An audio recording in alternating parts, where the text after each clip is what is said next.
At this time, I would like to introduce our moderator tonight, David Spady from Americans for Prosperity and Salem Communications. Welcome, David.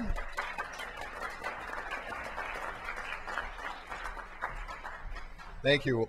Well, we had a terrific session this afternoon, and if you weren't here and would like to see it, or if you were here and would like to see it again, it is available online already via podcast at lightonthedesert.org.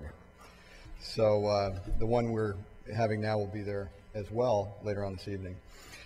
We're going to hear tonight a lot about sustainability, and the roots of sustainability go back to Earth Day and beyond, as you'll hear from some of our speakers, but where the blueprint for what we're going to be talking about tonight when it comes to AB 32 and a lot of what we see going on locally stems from a conference in Rio where they came up with this concept of Agenda 21. And Agenda 21 refers to an agenda for the 21st century, and those who were involved in this conference in Rio were given this blueprint and tasked with taking this out globally and specifically into their local communities. So we've seen the spread of this. We've seen it here in California in the form of AB 32, and we've seen pieces of it being implemented all across the state in our local communities.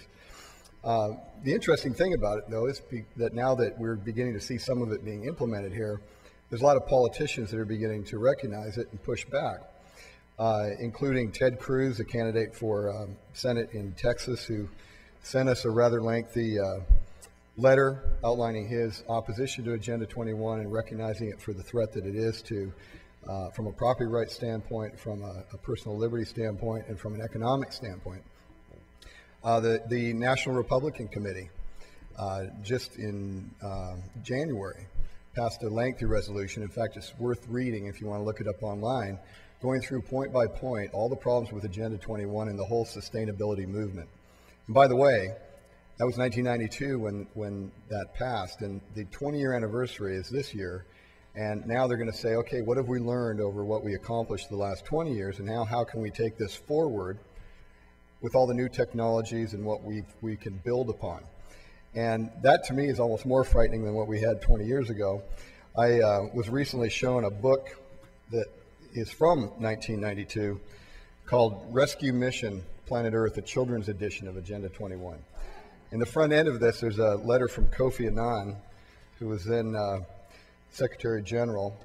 And it's a frightening, book as you go through it from a child's standpoint.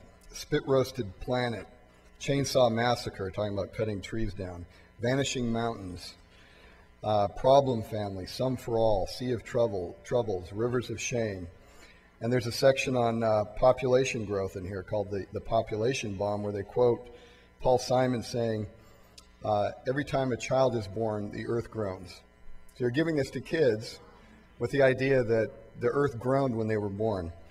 At the tail end of it, which is sort of telling, this is the children's version, not the official one that passed, they have a section called Black Holes in Agenda 21 where they talk about all the things that weren't in there, that they hope should be in the next one, that include things about discrimination, nationalism, refugees, war, and militarism.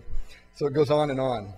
You're going to hear about a lot of sustainability things that are happening in this country, but we want you to be informed, and we want you to take what you're hearing tonight and go do something about it. It's one thing to sit here and be informed about it. It's another thing to put the boots on the ground and go do something.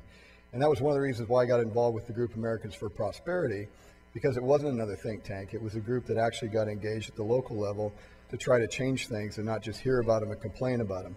So we're hoping that you guys will do the same and get engaged on these issues.